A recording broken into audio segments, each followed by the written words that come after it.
सरकारने पहिल्या दिवशीपासून सकारात्मक भूमिका ठेवलेली आहे। आंदोलनाच्या आधी देखील आम्ही बैठक बोलवली होती। आपण चर्चा करून यातनं ज्या गोष्टी शक्य आहेत त्या करू अशा प्रकारे आम्ही सांगितलं होतं। पहिल्यांदा बच्चू कडूंनी त्याला मान्यताही दिली होती। त्यानंतर त्यांनी अर्ध्या रात्री मला संदेश पाठवला की लोक जमा होतील, आम्ही असणार नाही, याच्यामुळे अडचण होऊ शकते, त्यामुळे आम्ही काही बैठकीला येऊ शकणार नाही। त्यामुळे मग आम्ही ती बैठक रद्द केली। आजही बावनकुळे साहेबांनी त्यांच्याशी संपर्क केलेला आहे। शेवटी त्यांनी इतके वेगवेगळे प्रश्न मांडलेले आहेत, ते प्रश्न असे नुसते आंदोलनाच्या माध्यमातून त्या ठिकाणी सोडवू शकू अशी परिस्थिती नाही आहे। त्याच्यावर चर्चा करून त्याचा रोडमॅप तयार करावा लागेल। त्यामुळे त्यांना चर्चेचं निमंत्रण देखील आम्ही दिलेलं आहे।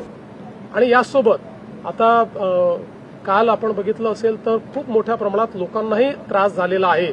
रस्ते अडवल्यामुळे पेशंट्सचं खूप मोठी ओरड आपल्याला पाहायला मिळाली। अनेक लोकांनी सोशल मीडियात पोस्ट केलेलं आहे की कशा प्रकारे त्यांच्या पेशंट्सला वगैरे त्या ठिकाणी त्रास झालेला आहे। त्यामुळे माझं आव्हान आहे की त्यांनी चर्चा करावी, अशा प्रकारचं डिस्ट्रप्शन करू नये, लोकांना त्रास होईल अशा प्रकारच्या गोष्टी त्या ठिकाणी करू नये।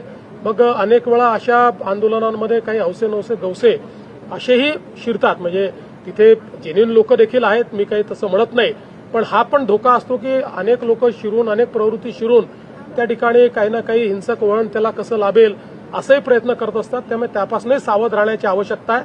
आणि कुठल्याही परिस्थितीत हे रेल रोको आणि बाकी गोष्टी या मात्र करणं योग्य नाही, त्या करू दिल्या जाणारही नाहीत।